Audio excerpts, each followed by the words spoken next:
अहोई माता की कहानी। एक साहूकार था जिसके 7 बेटे और 7 बहुएं थी। दिवाली से पहले कार्तिक बदी अष्टमी को सातों बहुएं अपनी इकलौती ननद के साथ जंगल में जाकर खदान में मिट्टी खोद रही थी। वहां पर शाहू की मात थी। मिट्टी खोदते समय ननद के हाथ से शाहू का बच्चा मर गया। इससे शाहू माता बहुत नाराज हो गई और बोली, मैं तेरी कोख बांधूंगी। तब ननद अपनी सातों भाभियों से बोली, तुम में से कोई अपनी कोख बंधवा लो। तब भाभियों ने अपनी कोख बंधवाने से इनकार कर दिया, परंतु छोटी भाभी सोचने लगी कि अगर मैंने अपनी कोख नहीं बंधवाई तो सासू जी नाराज होगी। यह सोचकर ननद के बदले में छोटी भाभी ने अपनी कोख बंधवा ली। अब इसके बाद उसको जो बच्चा होता वह 7 दिन का होकर मर जाता। एक दिन उसने पंडित को बुलाकर पूछा, मेरी संतान 7वें दिन क्यों मर जाती है? तब पंडित ने कहा, तुम सुरही गाय की सेवा करो। सुरही गाय शाहू माता की भायली है, वह तेरी कोख खुलवा देगी। जब तेरा बच्चा जिएगा। अब वह बहुत जल्दी उठकर चुपचाप सुरही गाय के नीचे साफ सफाई कराती। गाय एक पैर से लंगड़ी थी।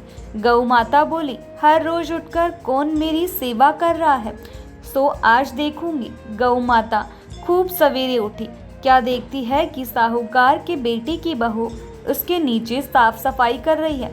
गौ माता उससे बोली, क्या मांगती हो? साहूकार की बहू बोली, शाहू माता तुम्हारी भाईली है और उसने मेरी कोख बांध रखी है, तो मेरी कोख खुलवा दो। गौ माता ने कहा, अच्छा। अब तो गौ माता समुद्र पार साहूकार की बहू को अपनी भाईली के पास लेकर चली।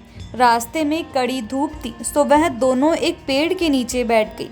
थोड़ी देर में एक सांप आया। उसी पेड़ पर गरुड़ पंखनी का एक बच्चा था। सांप उसको डसने लगा। जब साहूकार की बहू ने सांप मारकर ढाल के नीचे दबा दिया और बच्चे को बचा लिया। थोड़ी देर में गरुड़ पंखनी आई तो वहां खून देखकर साहूकार की बहू को चोंच मारने लगी।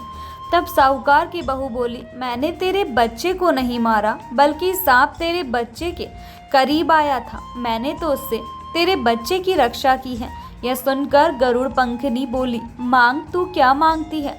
वह बोली, 7 समुंदर पार शाहू माता रहती है, हमें तो उसके पास पहुंचा दे। तब गरुड़ पंखनी ने दोनों को अपनी पीठ पर बैठाकर शाहू माता के पास पहुंचा दिया।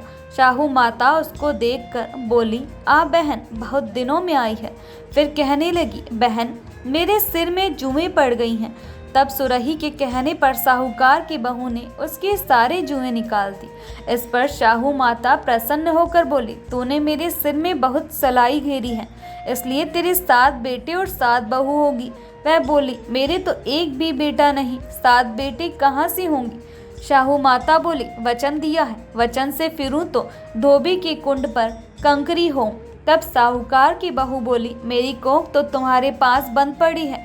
यह सुन शाहू माता बोली, तूने मुझे ठग लिया। मैं तेरी कोख खोलती तो नहीं, पर अब खोलनी पड़ेगी। जा, तेरे घर पर तुझे 7 बेटे 7 बहुएं मिलेंगी। तू जाकर उजमण करियो, 7 अहोई बनाकर 7 कढ़ाई करियो। वह लौटकर घर आई तो वहां देखा कि 7 बेटे 7 बहू बैठे हैं। वह खुश हो गई। उसने 7 अहोई बनाई, 7 उजमण किए, 7 कढ़ाई करी। शाम के समय जेठानियां आपस में कहने लगी कि जल्दी जल्दी धोक पूजा कर लो, कहीं छोटी बच्चों को याद करके न रोने लगे। थोड़ी देर में उन्होंने अपने बच्चों से कहा, अपनी चाची के घर जाकर देखाओ कि आज वह अभी तक रोई क्यों नहीं। बच्चों ने आकर कहा, चाची तो कुछ मान रही है, खूब उजमण हो रहा है। यह सुनते ही जेठानियां दौड़ी दौड़ी वहां आई और आकर कहने लगी कि तूने कोख कैसे खुलवाई? वह बोली, तुमने तो कोख बंधवा ही नहीं थी, तो मैंने कोख बंधवा ली। अब शाहू माता ने कृपा करके मेरी कोख खोल दी है।